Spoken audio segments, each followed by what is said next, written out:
I'm Jenny Taft here with Skip Bayless, Shannon Sharp. How we doing, guys? Oh, fine.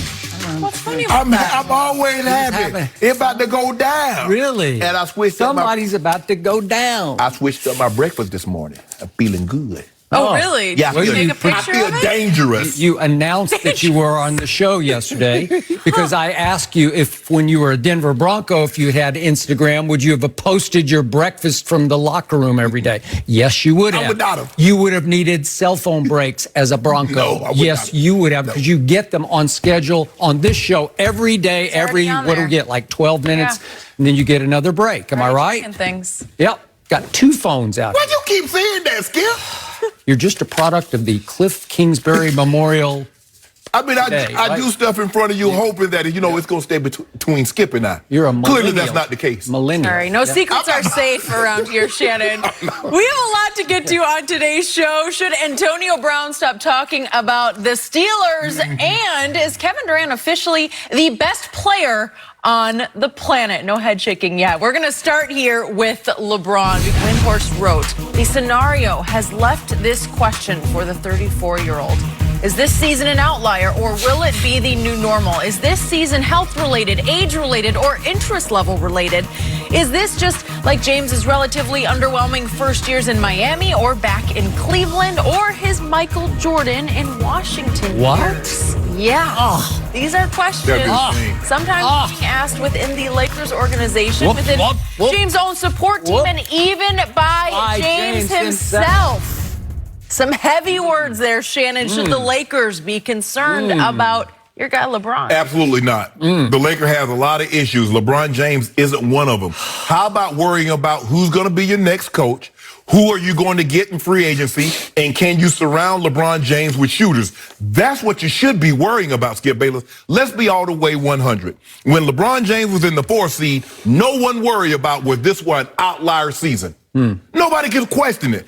The only thing the questions and the alarm bells start to go off because LeBron James is out of the playoffs. That's the only reason. If LeBron James was in the 4th spot or the 5th spot, let alone the 1 or 2, we would not be asking these questions.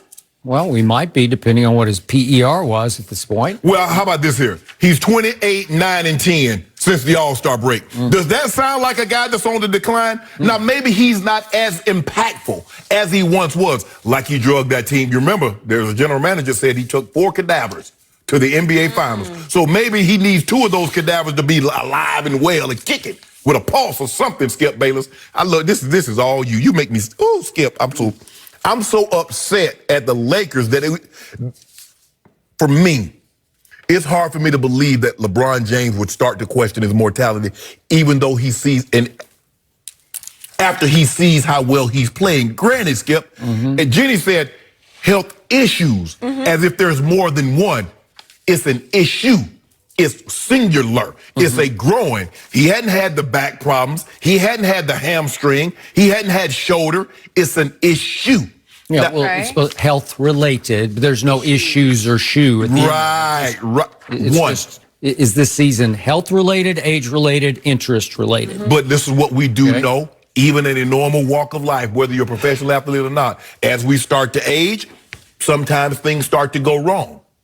I just believe this is an outlier. I believe that he will get with his training staff and he'll say, okay, guys, what can I do? Do I need to drop 5 pounds, 7 pounds?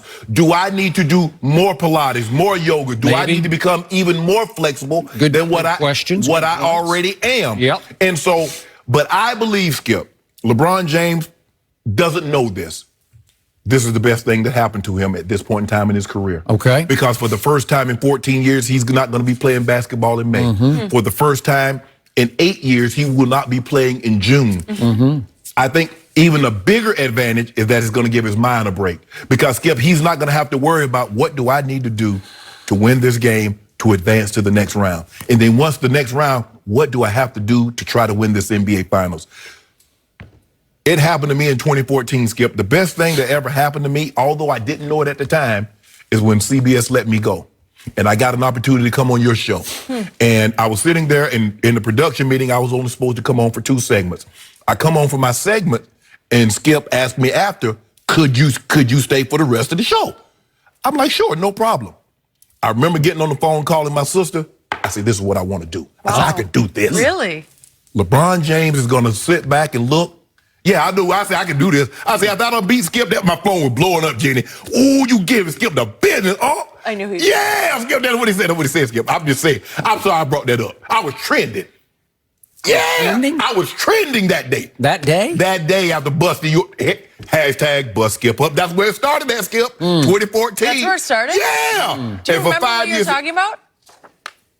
It might have been old King James. Oh, interesting how things stay the same. I don't remember that story, but I like it. It sounded good. You remember? It worked. Actually, it was 2015 when I came on the show, but I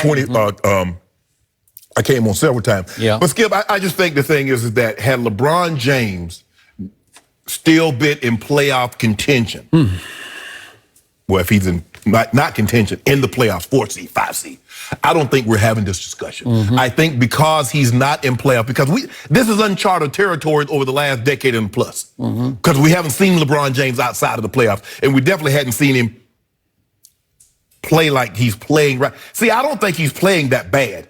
It's just that what we saw him in the playoffs last year compared to this year, man, there have been very few guys that have had that kind of playoff run throughout the entirety. We've seen him have a series like one round, but he did that for the entirety of the playoffs, and he played 102, 104 games. You know, played all of them. Yeah. And led the NBA in minutes, led the NBA in playoff minutes, and had the highest differential between number 2 with Klay Thompson. So all I'm saying is, Skip, Lakers, you're going to be just fine. LeBron James, you don't get to scale this mountain having doubts. Edmund Hillary did not go up Mount Everest thinking, I don't know if I can make this. That ain't how LeBron James think. He gonna sit back. He gonna take a month off. He gonna get on one of these lots over here and shoot Space Jams. He gonna have a basketball court out there. He'll be right. Wait till next year. Wow, is the show over yet? I don't know. Yes. Your show, are you Are you done? I'm done. Wow, that was a lot of... lane over here. He doth protest too much. He defends and over-defends because it's hard to defend. It ain't nothing. It's easy to defend. Quick point of order. You hashtag crack me up on a daily basis, but you never, ever have busted me up, ever. Oh, yeah. So thank you very much. Now back to Brian Windhorst, who wrote this piece. He and our man Chris Broussard rival each other for insight and knowledge about LeBron James. Okay.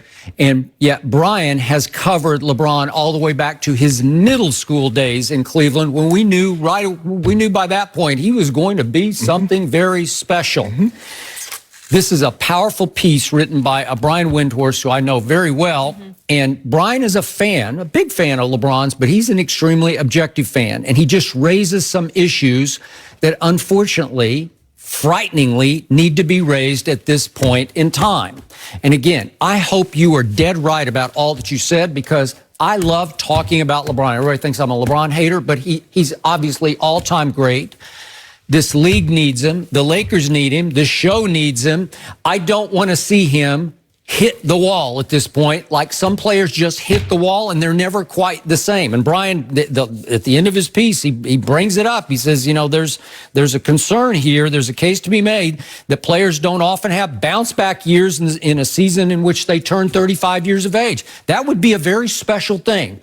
If he bounced back to his age 33, which I could make a case that the one last year, I think it might have been his best season ever. I didn't like the way he capped it off in the finals. That was a whole different ball of wax. You do know it's the same numbers. What? LeBron James is averaging. Yeah, I'm going to get to that. His PER is frighteningly dropping. His impact on the game is dropping shockingly. And yet, my point about this is, obviously you and I go back and forth because I think he's a flawed all-time great player, and for you to even put him in the same sentence with Michael Jordan is just, it's laughable and blasphemous. But he is not. And he continues to do things that just shock me, like airball free throws. Do you think Michael Jordan ever airballed a free throw? I'm sure he has. He has not. I'm sure he has. I don't know. Maybe there was one. I didn't watch every play he ever played, every free throw he ever shot. But I don't think Kobe Bryant or Michael Jordan ever airballed a free throw. Now, LeBron kind of does it on a regular basis. He does not. Okay, now back to... LeBron is the most interesting player in the history of sports to me because he has a force field around him by which every night drama gets created. I call him the drama king, and it's fascinating to watch. And he's still doing it at this in his 16th season. It hasn't dropped in interest because every game is an event. There's always a backstory, a subplot, something comes out of the games.